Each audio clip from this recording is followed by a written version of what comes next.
Dave Lose. Please welcome.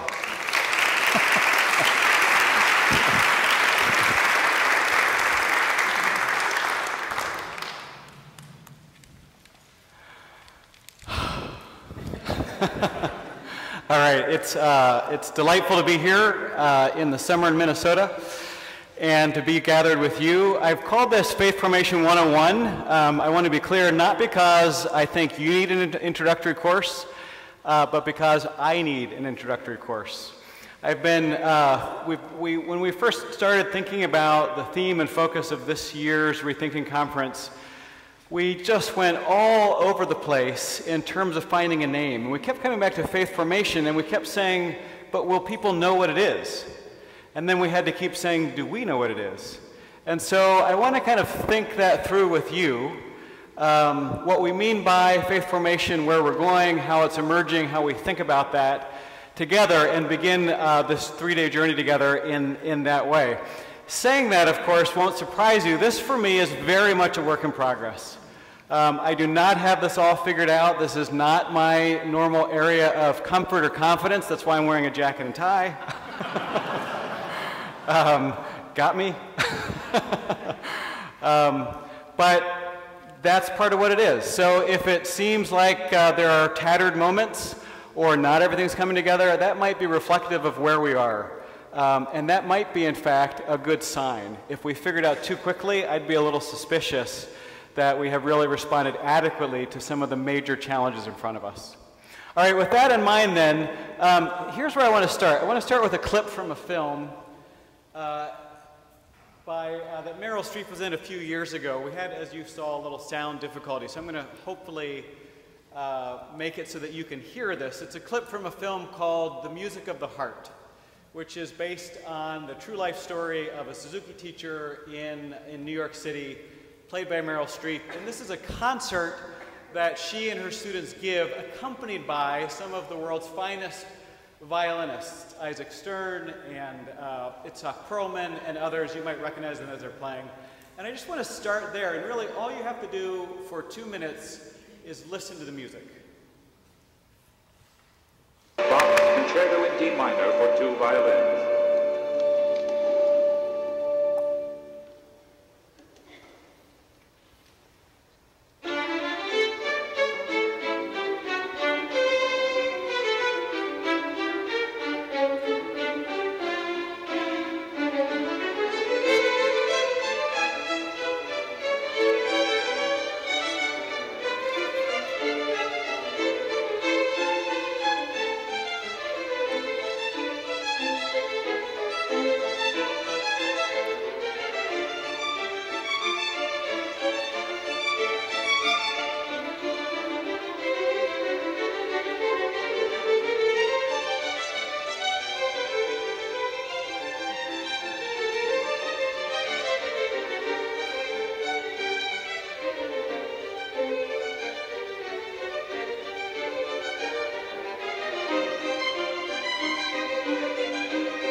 All right, that piece is called the Bach Concerto for 2 violins in D major.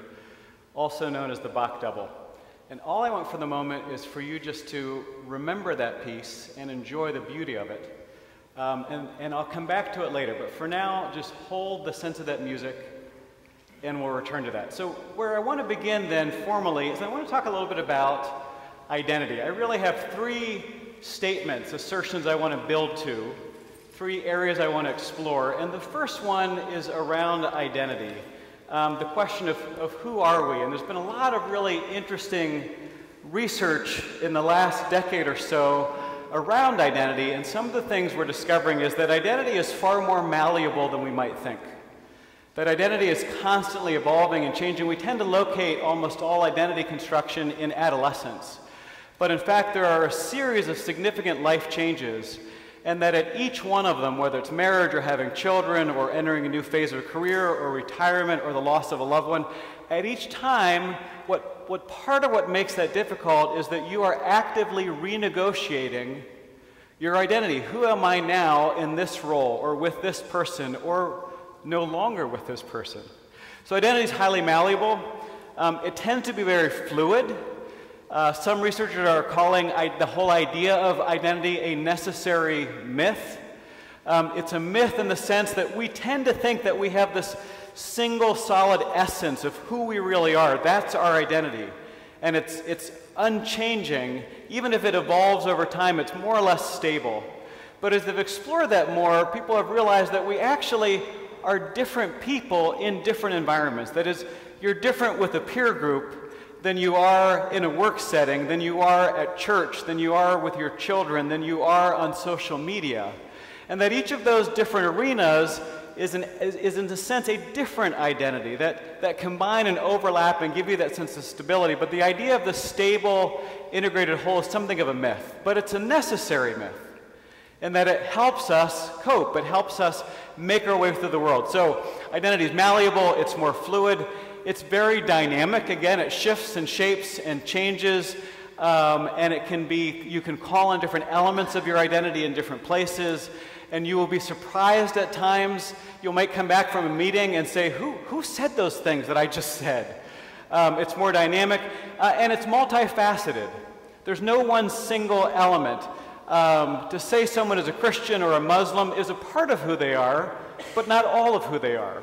To say the person is a Muslim doctor changes that, or a Christian homemaker. Those different elements, and sometimes we tend to reduce, particularly when it comes to religion, reduce identity to one factor, and we need to recognize it's multifaceted, and for all these reasons, it's relatively complex. So knowing how complex it is, I want to be both cautious about what I say about identity, as if I can define it in 5 or 6 minutes, but at the same time, I want to offer this for your consideration. I think there are two particular elements that contribute to all of each of our identity. The first is what I would describe as narrative. Some might describe it as cognitive, those sets of beliefs or presuppositions or attitudes that we hold. I think of it in terms of narrative because I think most of us, for me, a very helpful working definition of identity is it's the story that we tell ourselves about ourselves. And that story is evolving and changing. We're not aware of our telling it, but that ongoing story about ourselves shapes the decisions we make about how we spend our time or our energy or our money, when we're buying shoes, when we're thinking about a car we want to drive, when we're shopping for groceries. Most of the decisions we make feed off of that story, or we try to think about how this car or this pair of shoes will contribute to that story, will embellish it or stretch it, and we have a hard time imagining ourselves making decisions that seem contrary to that ongoing story. So one level of identity is narrative. The other level of identity is behavioral. That is, what we do shapes our identity also. We don't think of it sometimes as actively, but the activities and the practices in which we regularly engage. That is, the stuff that we do also shapes our identity. Two quick biblical examples. The first, think about the story of the Passover. And what struck me as I was looking at that story again, it comes in Exodus 12. I kept looking later in the Exodus account because what I remembered was that these were instructions on how to keep the Passover in years to come. And what I'd forgotten was these instructions about how to keep the Passover in generations to come are given, in fact, while they are preparing for the first Passover. So in the middle of the Exodus, the redemption of the people of Israel, there's this pause where God begins to instruct Moses to instruct the people. When you celebrate this on this month each year, tell the children we're going to do this and take this food. And when they ask why we're doing this, you will tell them. And what's paired is a story. That Passover is reminding Jews of part of their story and inviting them into a set of practices. So story and practice join together. And the other one, of course, is the parallel, which is the communion story, where Jesus again, and if you think about how we do communion, we begin off in the words of institution with that signature line from 1 Corinthians 11, in the night in which he was betrayed. And with that line, we're inviting people to enter into a story. In that night in which he was betrayed, the passion story, the story of Jesus.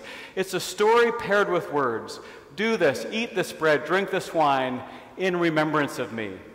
So identity with these two dimensions, narrative, the story we tell ourselves about ourselves, and behavioral, the practices and activities, the stuff we do regularly. Ideally, those two dimensions of our identity, narrative and behavior, are in consonance. They're in alignment. They agree with each other by and large. That's what we hope for. And when we feel that in our lives, we sense this sense of balance. We feel that kind of all is right in the world. There's a certain equilibrium that makes day-to-day life not just bearable, but actually enjoyable. It's the condition of flourishing. But there are times, and each one of us has felt them, when it feels like the story we tell ourselves about ourselves and our practices, our behavior in the world are not in congruity and do not align. And when that happens, psychologists will describe a situation that they call, each of us will experience a certain level of cognitive dissonance. Cognitive dissonance is essentially, it's often described as holding two contrary ideas. But in my experience, it's typically holding one sense of yourself narratively or cognitively, and yet trying to explain certain behaviors or experiences that you're going through. And cognitive dissonance creates a level of discomfort. There's a way in which it pits our belief about ourselves against our actual practice. And the interesting thing is that if you would ask me which is more important, my cognitive sense of my identity, that narrative I'm telling, or particular actions, I would think it'd be my attitudes, my beliefs, my convictions, because I tend to live, and I think most of us often live out of our cognition. But test after test has shown that when you pit narrative against behavior, that is the story you tell yourself about yourself against your actual practices, behavior almost always wins. The easy examples of this are fraternity hazing, right? There are a group or sorority hazing, a group of young men or women who have achieved at different levels, who are paying thousands upon thousands of dollars to go to college, and yet they find themselves for this period of time being woken up at 2 or 4 o'clock in the morning in order to jump out of bed and go out into the lawn and scrub the driveway with toothbrushes. And that creates a level of cognitive dissonance for that 18 or 19-year-old co-ed who begins to wonder, why am I doing something so incredibly stupid? And it stands in contrast to their own sense of themselves, which is by and large not that they are stupid people. And the point of hazing of almost any kind, whether it's in college or military or other, is that it plays upon our tremendous discomfort with cognitive dissonance and the need to reconcile behavior with beliefs, typically by changing our beliefs. So imagine yourself again, 18 years old, it's 2 in the morning, you're out scrubbing a driveway with toothbrushes, you're having a hard time understanding why you would ever do that. And the only answer you can come up with, since admitting you're an idiot is not a tenable possibility, the answer you come up with is, wow, joining this fraternity or sorority must be really worth it. Right? The end goal, this group must be so important to me that I'm willing to act like a total idiot for prolonged periods of time. So we will do almost anything to escape cognitive dissonance. An example closer to home, I don't know if you have heard about this or remember this, but there was an experiment done on the campus of Princeton Seminary where they were interested in the degree to which biblical stories shape behavior. And so they had a group of seminarians who were engaged in a Bible study, reading and hearing the story of the Good Samaritan. And then after that, the groups were divided into two, where they were sent out, and half the group was told that it was time now to go to lunch. And the other group was told that they needed to take a message to the administrator, and it was very important. And all of these people, whether they had the narrative as just time to go to lunch, or whether they had to carry an important message to the administrator, all of them encountered on their way a confederate. That is, someone who was working for the experimenters, who presented themselves as in need of help. That they were hurt or stumbling or fell over, but clearly needed help. And what they were curious to see is whether hearing that story would make a difference. You know, and I'm sorry, I forgot one group. One group heard the Good Samaritan story, one group did not. Those two groups were divided then in between people who were going to lunch or people who had some urgency. And what they discovered was that the group that had some urgency placed on them was less likely to respond to a person in need than the group that had no sense of urgency, whether or not they had heard that biblical story or not. That is, we are more attuned to and accustomed to the practice of being in a hurry, being in a rush, than we are attending to and allowing narratives, stories, even stories that are very important to us, to shape our behavior. So the first thing I want to say is that when it comes to identity, our behavior profoundly shapes identity more than we imagine, even more than the attitudes and beliefs we hold about ourselves. All right, second thing I want to talk about, shifting gears, is I want to talk about a little bit about church decline.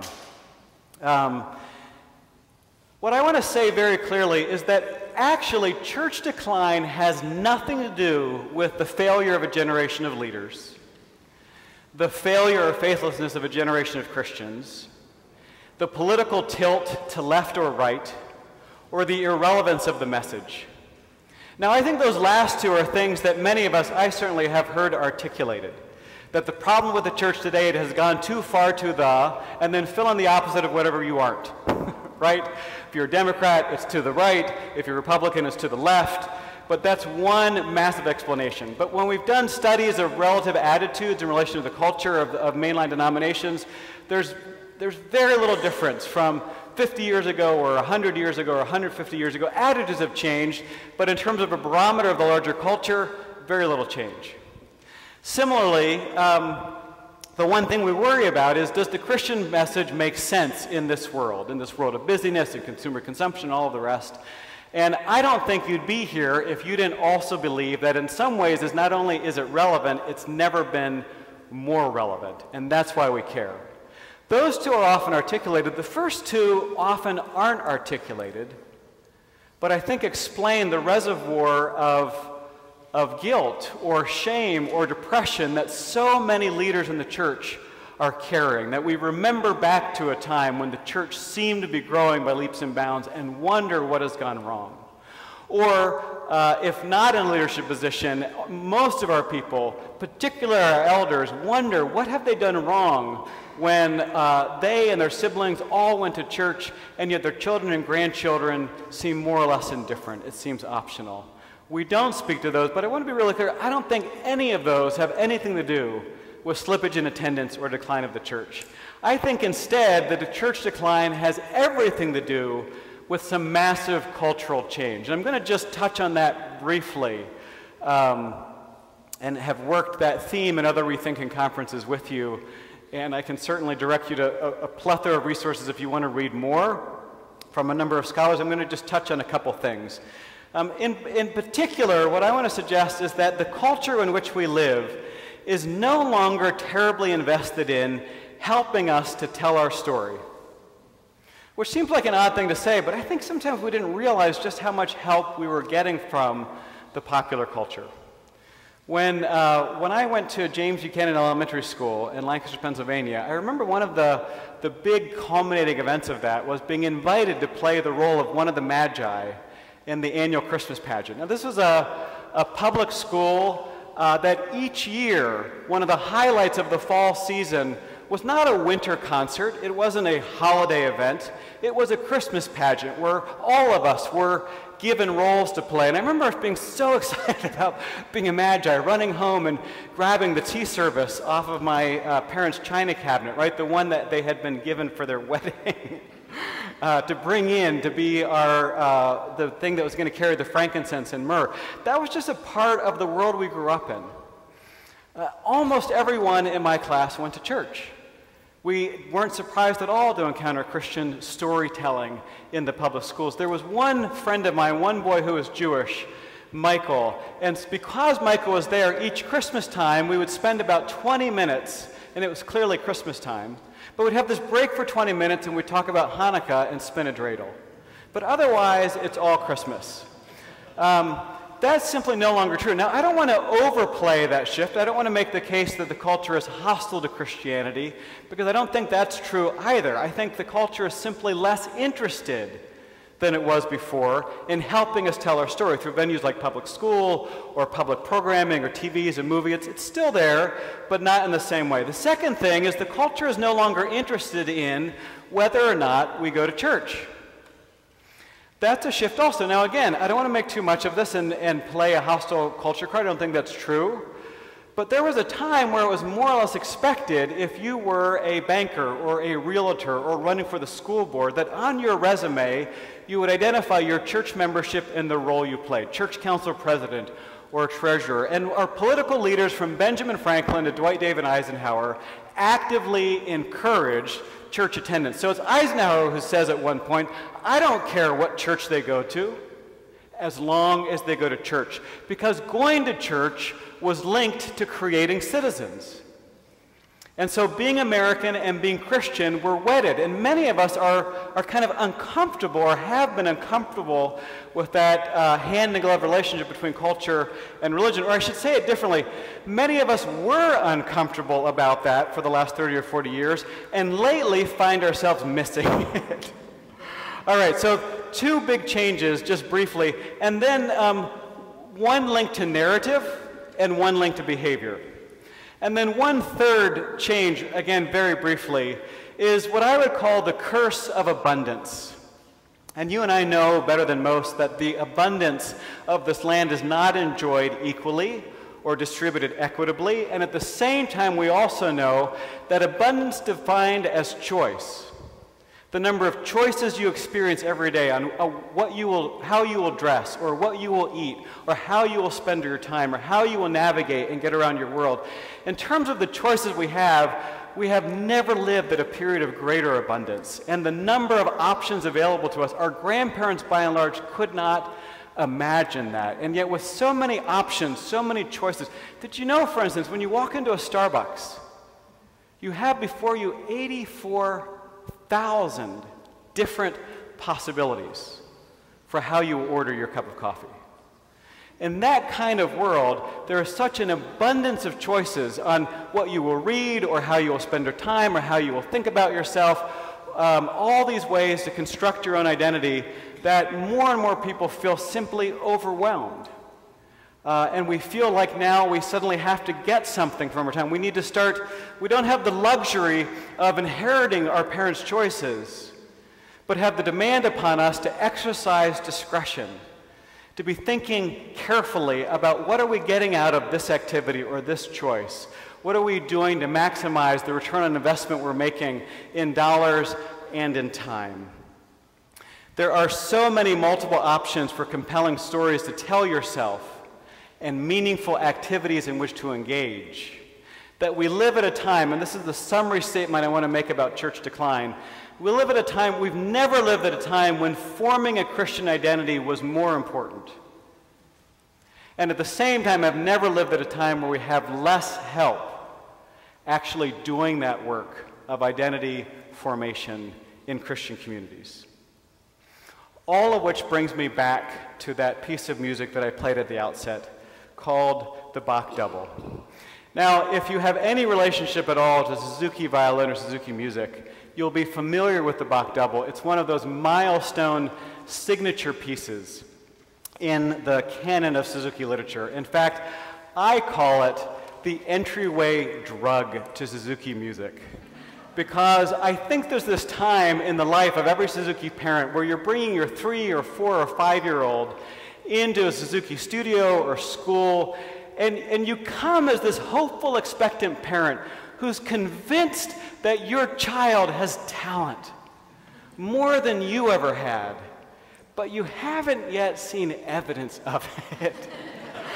And the promise of Suzuki is that they will draw out this latent talent of your child. And as you're wandering around that studio or school, eventually you hear those chords that we began with.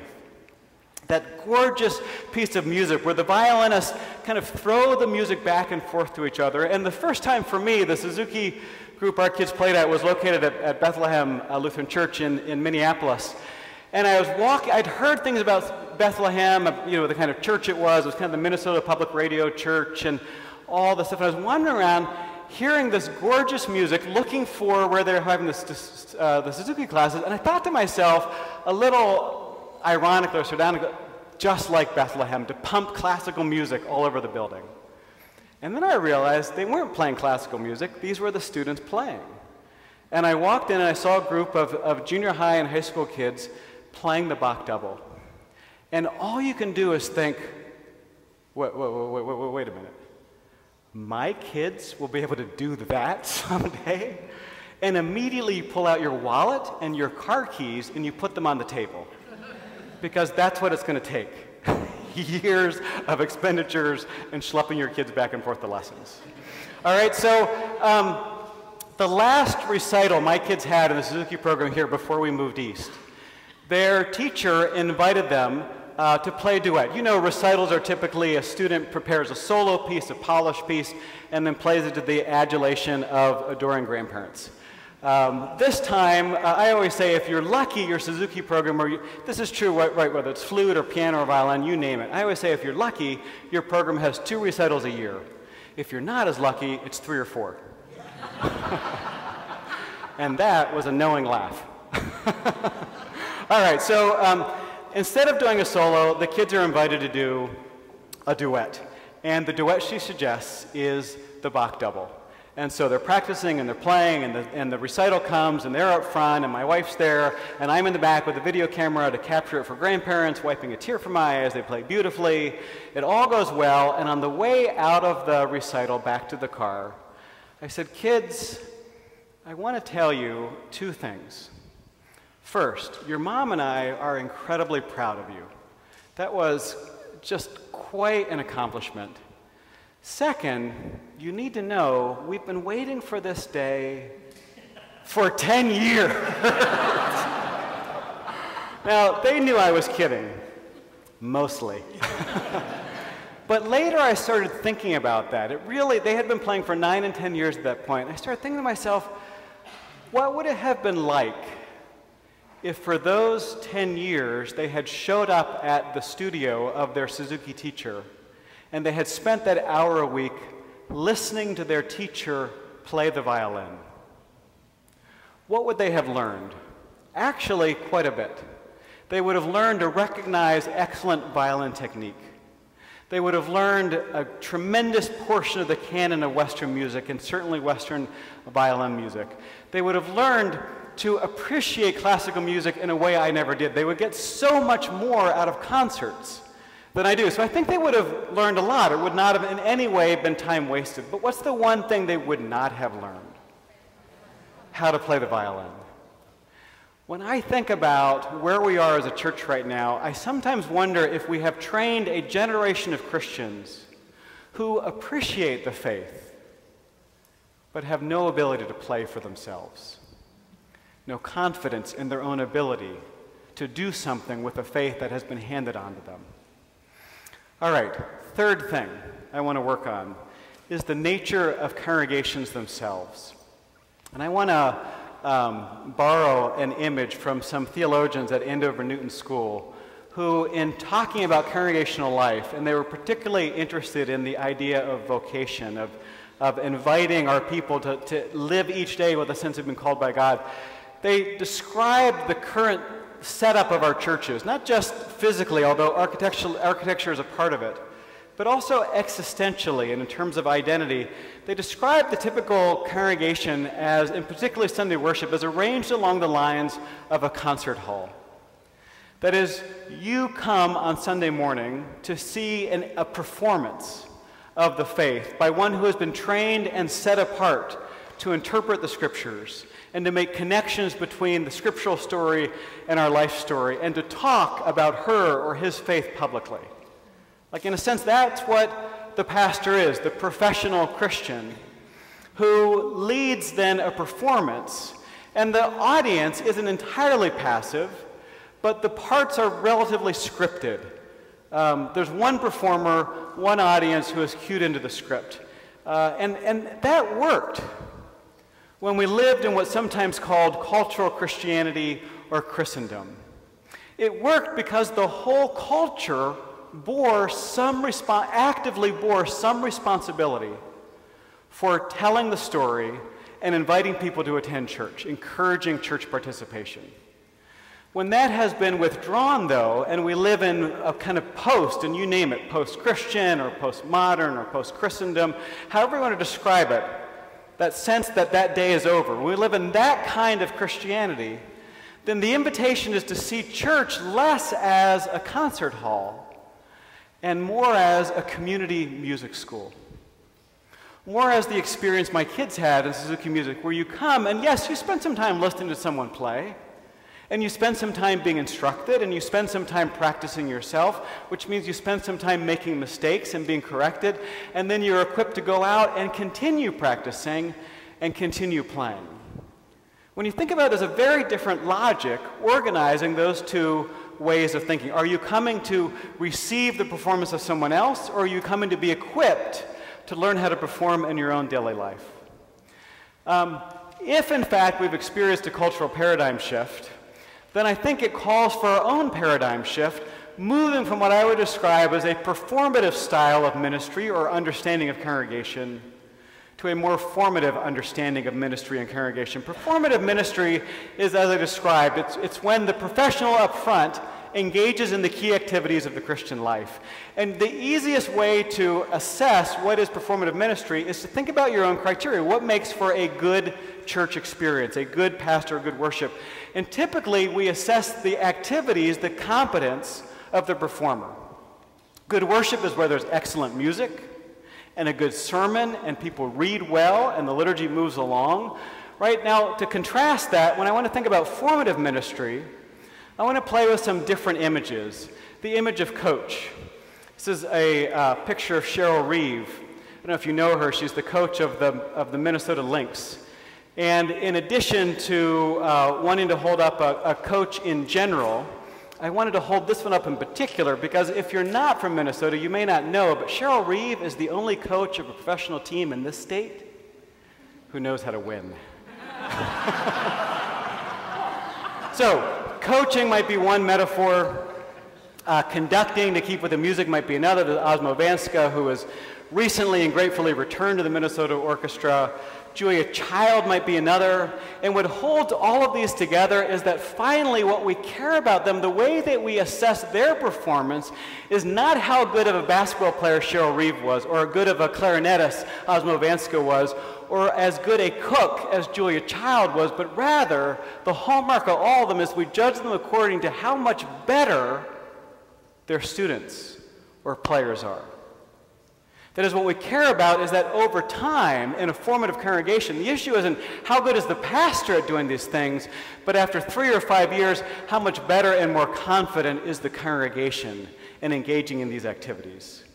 So, summary statement, Congregations need to become those places where the faith is taught and practiced and played in order to fashion a vibrant Christian identity for our life and our world. Whether it's community music school or locker room, shifting from that sense of performance, or to say it a different way, congregations are the place we learn to play the faith out loud in our daily lives with confidence and joy. 2 quick convictions and then a word of warning. One, this isn't just a work in progress for me. I think it is for most of us. Nobody knows quite how to do this. Now, there are a lot of people who know a lot and have done a lot of work along the way, and we are so fortunate to have them with us, many of them, for these couple of days. But no one quite has it figured out, which means there are going to be bumps on the road. And what it really means is that we need to invite a time of experimentation and innovation. And that means then that we will also make mistakes. And we need to be willing to surrender our classic definition of excellence, which is excellence, of course, doing it the way it's always been done, to experiment and to try some things out, knowing that to experiment is to fail. And the hallmark of thriving institutions today is caught in a summary statement that some of the top companies have posted on their entryways, which is fail faster. Because the faster you make these mistakes, the faster you learn what doesn't work and are more likely to figure out what does. Fail faster, fail smarter, fail better. Now, with those 2 convictions, I want to make some suggestions. Having learned to the outcomes that Rolf gave, and because I'm committed to him having victory after these couple of days, I want to offer some suggestions about experiments. And 2 in particular. I want to suggest some experiments around helping our people, helping us talk more about the faith. And I'll say a little bit about why. I was with a group of pastors a year or so ago in Canada and talking about some of these issues. And one of the pastors at a break was sharing a story with me. He said that his mother had recently, he's one of 4 kids, and his mother had said, "Why is it, Brian, that you're the only one that still goes to church?" Right? Not untypical, 25% of the emerging generation that's going to church. And he said, "Mom, if my brothers or sister were going to ask you why you go to church, what would you tell them?" And he said what followed was the 20 most difficult moments of conversation he had ever had with his mother. The birds and the bees conversation paled by comparison. Nobody had asked her to talk about her faith since confirmation, and she didn't feel adequate to the task. At the end, she came out with 1 sentence of why church mattered to her, and he said, "Good, Mom. When they ask, just say that."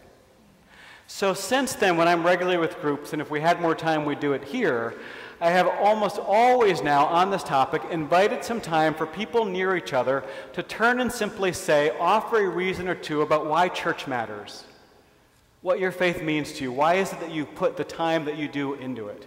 And the very first time I did that was with a congregation in Fort Collins, and they were great about it because we're all a little uncomfortable, we don't feel confident.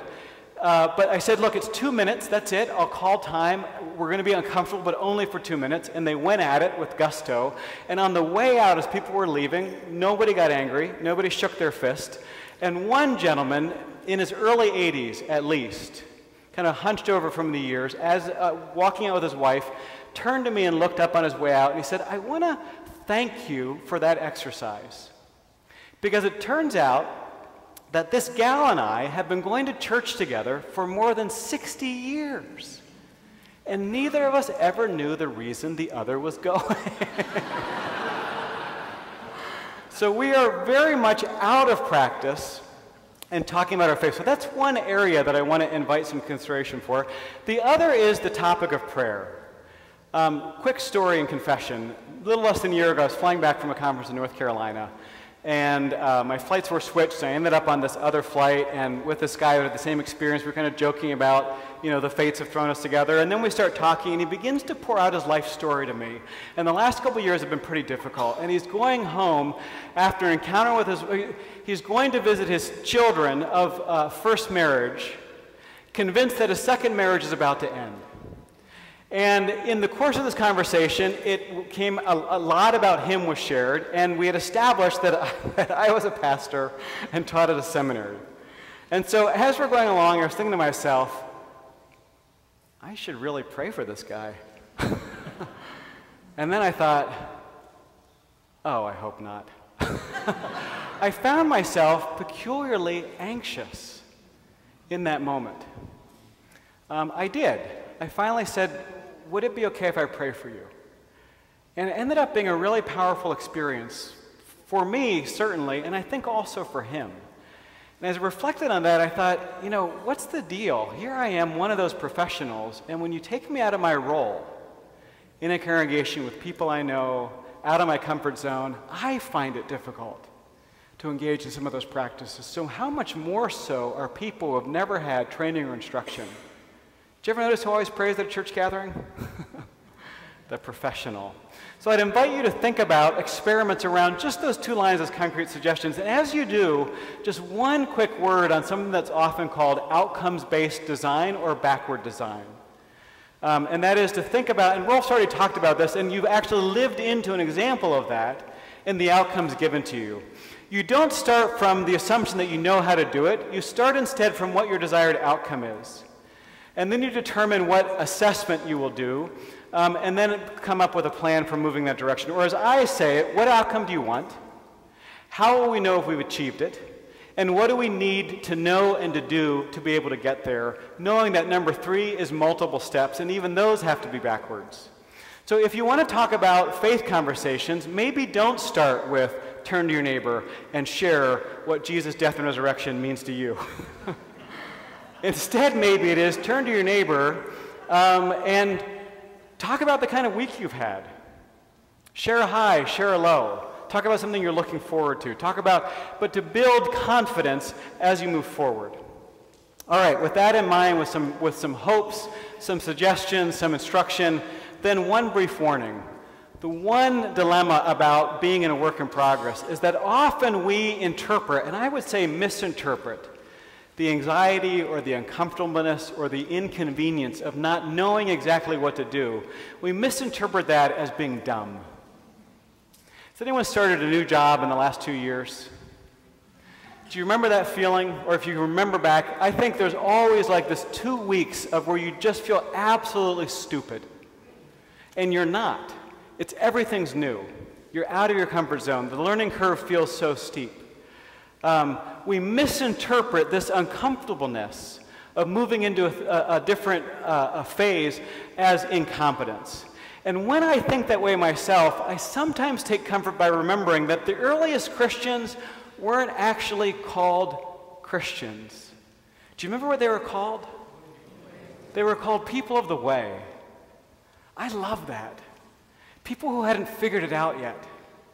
People for whom the road rolled ahead and twisted and turned. And sometimes that way, I think, was beautiful and exciting. And sometimes it was dark and ominous and uncomfortable. But either way, they never imagined they had it all figured out. There were more steps to take, more adventures to be had. And if we can imagine ourselves as those people on the way, then maybe we can encourage each other and become a generation of entrepreneurs and innovators. And if so, this will be our prayer. And I'd ask you to pray it with me aloud. Lord God, you have called your servants to ventures of which we cannot see the ending, by paths as yet untrodden, through perils unknown. Give us the faith to go out with good courage, not knowing where we go, but only that your hand is leading us and your love supporting us. Through Jesus Christ, our Lord. Amen. Thank you. Thank God for you.